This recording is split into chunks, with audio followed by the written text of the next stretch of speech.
Hey, it's Sean. Real quick, before we jump in, please remember to subscribe to Some Assembly Required by tapping the follow icon inside the player you're currently listening on.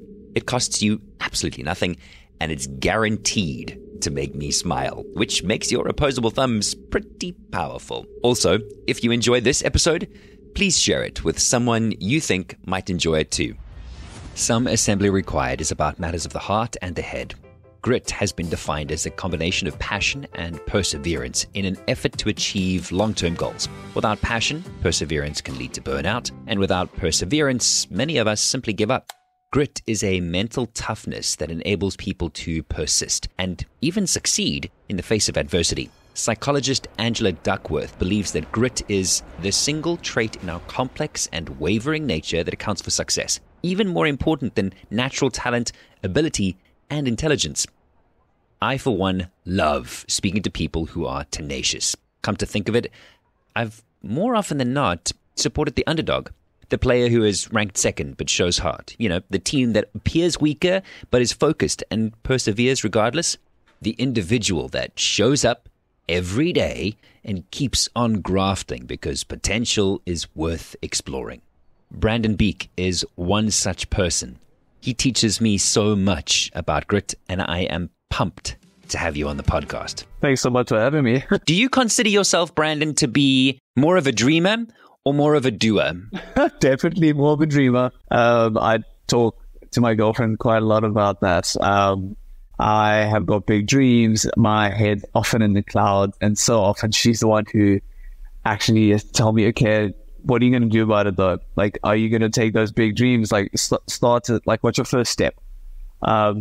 Is this something you should be looking at right now, or is this something you can do further down the line? But I'm definitely stuck with my head in the clouds. But at the end of the day, you know, everything starts with a dream. That's what's got me to where I am today. What are you dreaming about at the moment? I'd probably say going to World Champs in the next 2 weeks in Paris. And then next year going to the Paralympics, hopefully. The road to Paris 2024. How's your training coming along? It's been quite challenging. There's been lots of ups and downs. But I started this year probably my strongest season yet. And then I fell injured and I got sick, just by luck. But these setbacks happen. And seems like it's going quite well so far. I've made some very surprising improvements in areas that were unexpected, and might even be shifting my area of focus from what was the 100s now to a 400 and the 1500s in a wheelchair racing. So overall, pretty excited. And think it's going to go well. Hopefully I'll make the team next year. Yeah, I have high hopes for you as well. And watching your trajectory as it has developed over the last couple of years, I think there's lots to hope for and lots to dream about and to be excited about. The shift to being a para-athlete, was that a dream? Did that come from dreaming about being active again? How did you make that transition? I guess being active or being an athlete in some capacity has always been a part of me. It's always been a part of who I am. I was a gymnast before, and I trained 2 to 5 hours a day, 6 days a week. And, life has other plans, I guess. I always had the dream of going to the Olympics, representing my country as a South African gymnast. And then in 2012, that definitely changed. I was training for the first year at junior Olympic level and fell off the parallel bars during a training session and fell on my head and broke my neck. In an instant, I was left a quadriplegic. My entire life, that was gymnastics. Also music and dance, 2 of my other passions, just disappeared. And to go from being so active to being, what felt like an invalid, was extremely life-changing. I felt like I lost everything. So it was quite a lot of self-searching, quite a journey over the past few years to find myself again, and who is Brandon, and what do I do, and what can I do, what can't I do, and what are my limitations, and what am I still capable of. And I came to realize, once I opened my mind to the thought that, I'm capable of a lot more than I ever really expected. I've just got to take action and do it and try. I've got nothing to lose. that's what kind of pushed me into the direction of finding sports again. My accident happened in 2012, and in 2015, I looked at para sports, different opportunities. And in 2016 was my first time competing with wheelchair racing. And I just fell in love with it. The rush, the excitement, I enjoy going fast, maybe a bit of an adrenaline junkie from the gymnastics days, being a little bit on, living on the edge. And I love every moment of it. I've been doing it now, like I said, since 2016, and it's been tough. It's had its ups and it's had its downs, but I've still got that dream of going to the Olympics, just in a different form. That's the Paralympics. So that dream that I thought was lost, just because I didn't give up on it, shows that, I can still make it. And 2012, that's 11 years ago now. You were 16, if I remember correctly? Yeah, I was 16. I was still in grade 11 at the time. I took music and dance both as subjects at school, and I had to actually change those that year and redo grade 11 because I couldn't dance, obviously, and I couldn't use my hands for 3 years or play my guitar. Tough to throw that onto a 16-year-old's plate. Yeah, I can only imagine you must have felt like you'd been robbed of your independence. Yeah, I couldn't even hold a cup of coffee by myself, or feed myself, or dress myself, or bathe myself, or shave, anything like that. And I was incapable. And the doctors said I would have to rely on a carer for the rest of my life. And, something as simple as moving my bum from one object to another object and transferring was the biggest struggle. I didn't have function of my triceps. I didn't have function of my hands. And I lost all sensations from around about the nipples down.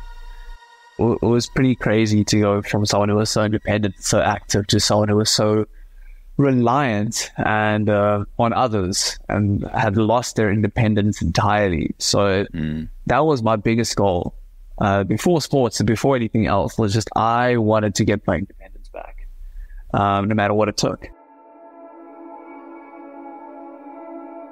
So then what is your relationship now with things like therapy, both mental and physical? Physical therapy has become, it's a part of my life. It's a part of my day-to-day living.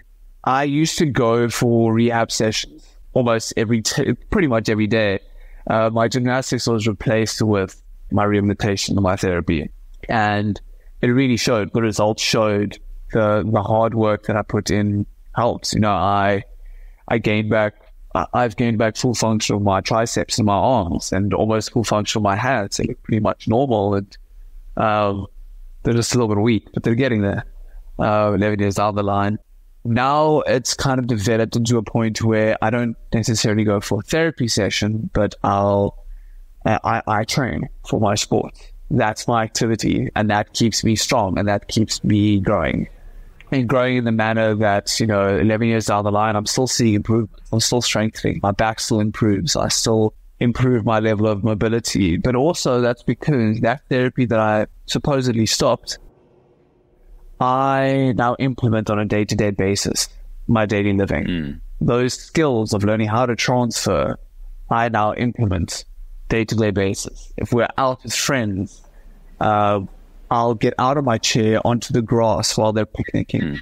I'll sit on other chairs. I'll move myself around. I'll lift things up. I'll get out of my chair. I'll push up a ramp by myself. I'll go down a ramp by myself. I'll try pop up steps. I'll try do all of these things that I've learned in therapy, and now I apply them on a day-to-day basis. The real change happens at home. It's not during the therapy session, actually. It's applying it on a day-to-day basis at home. That's when you get better at a skill. Yeah. We've had conversations before. I mean, as many listeners to the show will know, my daughter has special needs.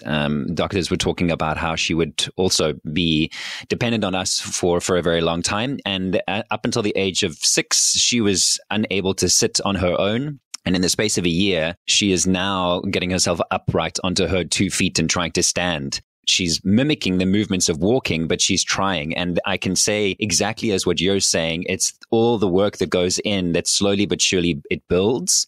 Having the tenacity to follow through with it, though, if you're not seeing the results, it's really difficult to keep on going. And I applaud you for consistently sticking to it, because it's the hard yards. We need to constantly reassess and look at where we are in relation to where we were. And I think the most important thing is to actually recognize the small achievements. For me, something as small as opening a bottle top by myself was the biggest achievement, or being able to eat soup by myself with a spoon and not spill. Little things like that, or being able to lift up my own legs or put on my pants. It's like, so often we're so self-obsessed with this big goal of, for me, walking again, that we tend to miss the little milestones that all add up. A building is built brick by brick, and we have to applaud each brick that is laid. No matter how small that brick is, it still adds up to become that building. Yeah. So that's definitely something that I had to teach myself, that patience, to just stop and really look at what I've achieved today compared to last week. I definitely share that sentiment. It's sort of an attitude of gratitude. It's not always easy to stand still long enough mentally to recognize those things. And a previous episode I recorded with Ayanda Dlamini, she was also saying, it's a case of celebrating those small moments in your life, because the more you do that, the more there is to celebrate, as opposed to constantly looking at the big things that you haven't yet achieved. You're well on your way to achieving those big things, but as you quite rightly say, celebrating the small things is just as important. Prior to you having an accident, how much interaction did you have with people that had mobility challenges of their own? What was your experience like with other people of determination? But I think many understand it as people that are disabled. I don't know where you stand on those two things. One thing I've come to realize is that some people call it people with disabilities, some people call it disabled, some people call it differently abled. People with determination, you can call it what you will. I'm not very fazed about it, and I don't think there are a lot of people out there in our situation or with disabilities who are very fazed about it. It differs per person. But the weird thing is that I never really interacted with people with disabilities beforehand. I didn't mix with them. I didn't know anyone with a disability. I didn't really regard myself as being someone who should mix with them. I didn't really relate to them.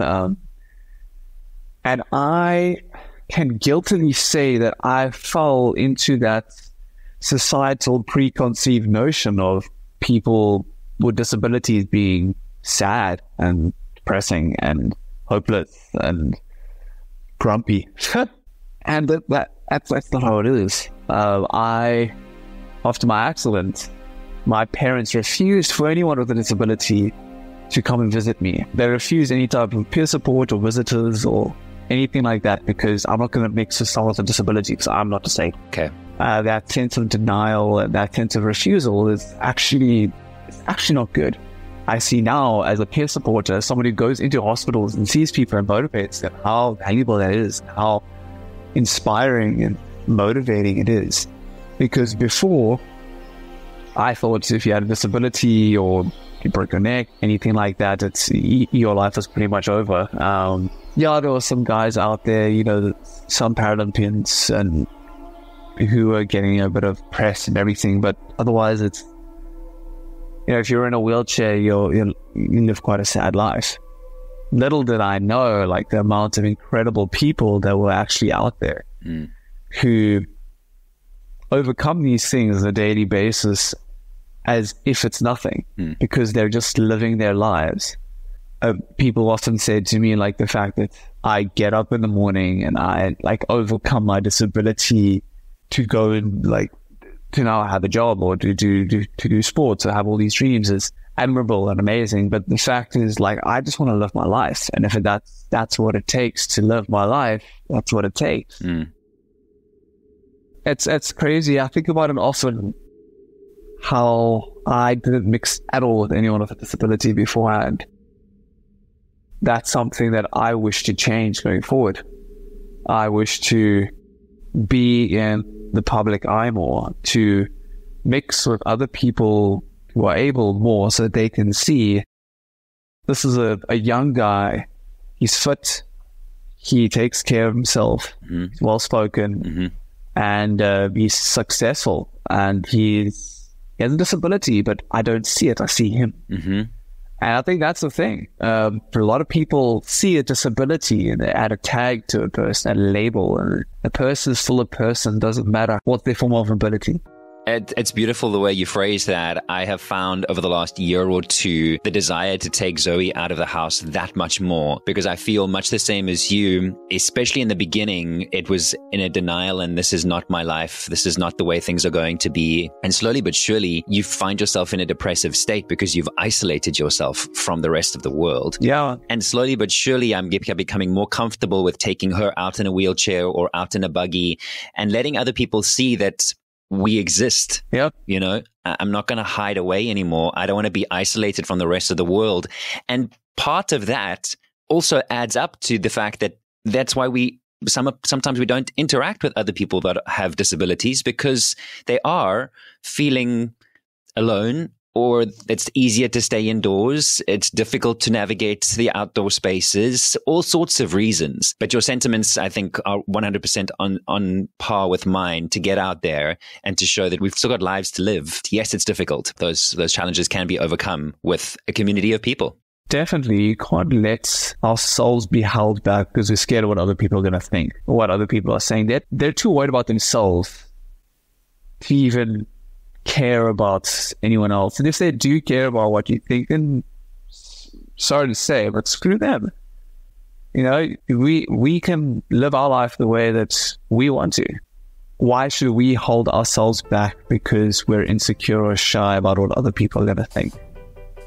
At the end of the day, should we not just be happy? We should most certainly be happy. What are the things that you love to do? What do I love to do? What makes me happy? Spending time with my girlfriend Taylor and my dog. Yeah. Those are my two biggest escapes. I just love going on little long drives. I love road trips, going on little adventures, days out, long walks. Just finding that time to kind of break away from the intensities of life Mm-hmm. and to have that stillness, time to just be. And especially be with the ones that you love. My favorite time in the day is sitting on a quiet morning with my cup of coffee, cuddling my dog, or holding Taylor, or taking a drive out early morning when it's crisp and cool, and we find a spot to stop and we, you know, have our cup of coffee or a good glass of wine at the end of the day. That's what I like to do in my time. Just try and find moments of stillness amongst all the chaos.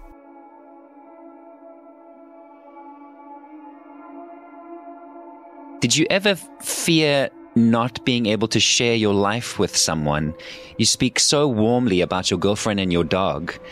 I don't know if it's from the standpoint that for the longest time that felt like it was an impossibility.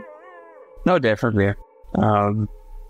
I've actually shared the story how I was at school and it was after drama class and I wanted to speak to my teacher, and I remember I kind of just broke down with my teacher and burst into tears, and she was asked what the issue was, and I couldn't just put into words, and I finally got out the fact that I'm never going to find a girlfriend. With my disability, and no one's going to love me. No one's going to see me as attractive, or I'm not sexy. How am I going to talk to girls? How am I going to get intimate with a girl? You know, things like sex, anything like that involves intimacy and actually being that vulnerable with a person. Like for a person to see who I am, what I deal with. will they accept all the complications that come with me and my disability? And she gave me a big hug, and she said that everything was going to be fine, that I'm a good-looking boy. I'm a good-looking boy, and that I'm confident that I've overcome so much already that there's nothing else that can hold me back, and that I must just be myself, and the right person will come along. And that's exactly what happened. There is someone out there. There are people out there. I'd had many moments of doubt, scared that I wasn't going to find someone who loves me, find someone who I could be in a relationship and be intimate and be vulnerable with. But I did. Yeah.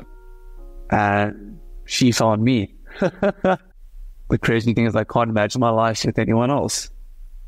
And I feel that I was silly beforehand to even think that way. Yeah. To think that I'm not good enough. Why? Why does one question himself think that they're not good enough? There's no reason they should think that, because there's someone out there who will love you for who you are. All of my imperfections, my tummy because I don't have any control of my stomach muscles, so I've got a little belly, my skinny legs because they've atrophied, my big swollen feet at the end of the day because I think my feet swollen because I'm sitting in a wheelchair, and all these things that I find insecure and I hate about myself, she loves. That's just, it fills me with so much gratitude, the fact that I was able to find someone like that. We must just put ourselves out there, and we must be vulnerable and be honest to ourselves and those around us, because you fall in love with the person, not with the body.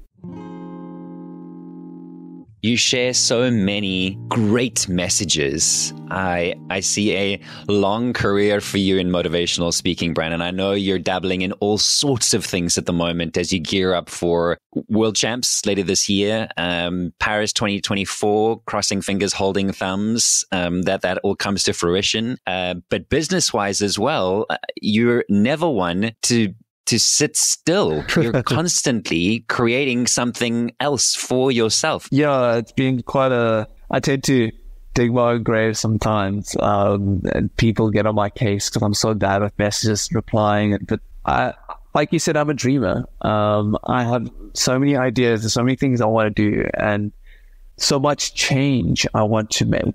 I never expected my life to go in this direction, especially in a business perspective, because I took business after my accident in school, and sorry to my teacher, but I hated every minute of it. And now, 11 years down the line, I'm a co-founder to a non-profit organization called Walking with Brandon that offers outpatient rehabilitation to people with disabilities at an affordable rate. And this is a program that I was exposed to at the Shepherd Center in 2013. That was this incredible outpatient rehabilitation program, and I found such an improvement of just over 6 weeks on that program. We saw a 20 to 70% muscle function just over 6 weeks. Wow. That was arguably more than what I had a year here in South Africa, and I wanted to bring that same program back to SA for me to continue, and then in time share with others. Because there's so many people out there with disabilities in their communities who need help, who need assistance, and who are capable of so much more if they just put their minds to it, and if they're actually just shown, they're given the right tools, that they are capable of being independent. They don't need to rely on someone else to dress them or feed them or lift them in and out of a car. You can lift your own ass into that car. You can even drive that car. Like you. Yes. Like me. To go from living with a carer to now being totally independent. I can live by myself. I drive my own car. I just come back from Switzerland, traveling alone for 2 weeks. A few years ago, I was in Europe for a month, and I was alone with all my luggage and all my baggage. There's so much stuff. But we find a way. And that's the thing. It's people with disabilities in South Africa have this limited mindset that because of my disability, I'm not capable of doing anything. And I need to be aided hand and foot. And, I am now a burden and I am incapable. But you're not. You just have different ways to solve problems. It might take you a little longer. You might need to exercise different muscles and, do it in a different manner, or need a system device or whatever it is. But someone with a disability is capable of doing almost anything that someone who's able can. I often see it as, if there are 2 stories to a building and there's no lift, I can't get to the second floor. But if there's no stairs, you can't get to that second floor either.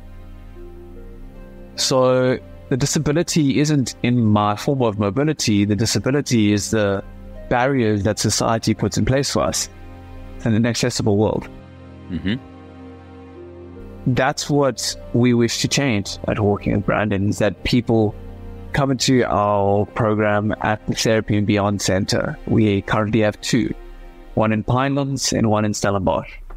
It's amazing to see these people come on board after their inpatient rehab or years down the line, and see them grow.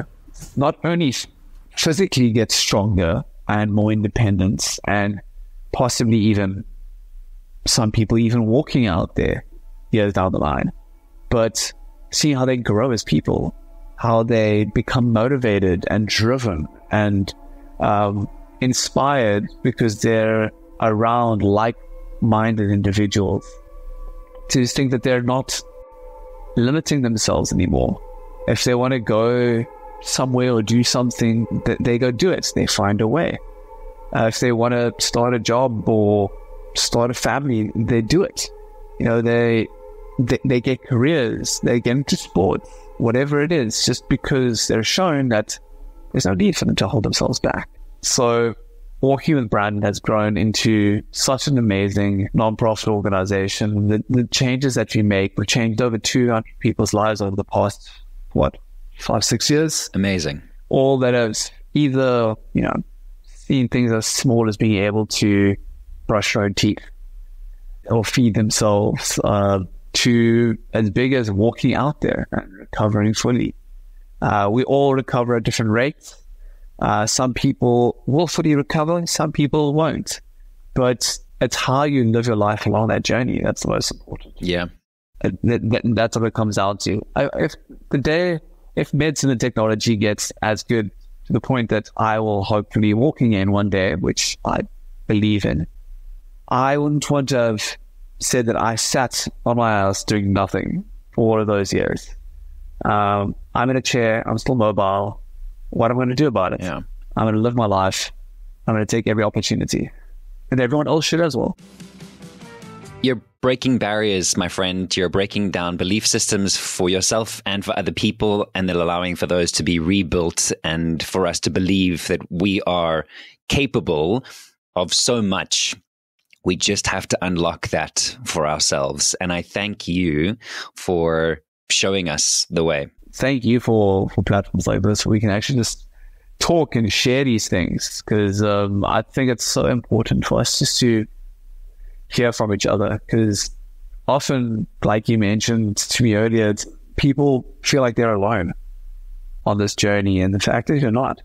Everyone's going through some type of shit, and it's how you play the cards that you're dealt that shapes you to the person that you're going to be. You're not alone in this. We're all in this together. And to hear someone else going through a tough time or something equally or more difficult, arguably, it gives you a sense of, we're in this together. And if they can do it, I can do it. Therapy and Beyond is such a brilliant name. It resonates so well. Thank you for your vulnerability, my friend.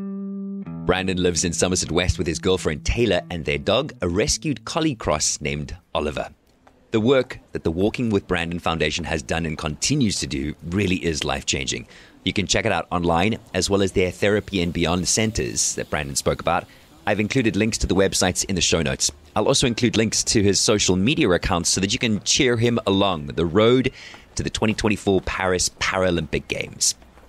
Thank you so much for listening. If you've enjoyed this episode, please hit the follow button inside the app you're currently listening on and give the podcast a 5-star review. I know you want to. And the reviews really do help others discover the podcast. If you've done this already, thank you so very much. Since we are on this transformative journey together, why not bring a few more along? Go ahead and share Some Assembly Required with your podcast listening friends. Oh, and if you are a Spotify listener, did you know that you can interact with me inside the app? Just scroll to the Q&A section and share your thoughts on this episode. It's easy. My name is Sean Lewitz. You're listening to Some Assembly Required. Until the next time, chat soon.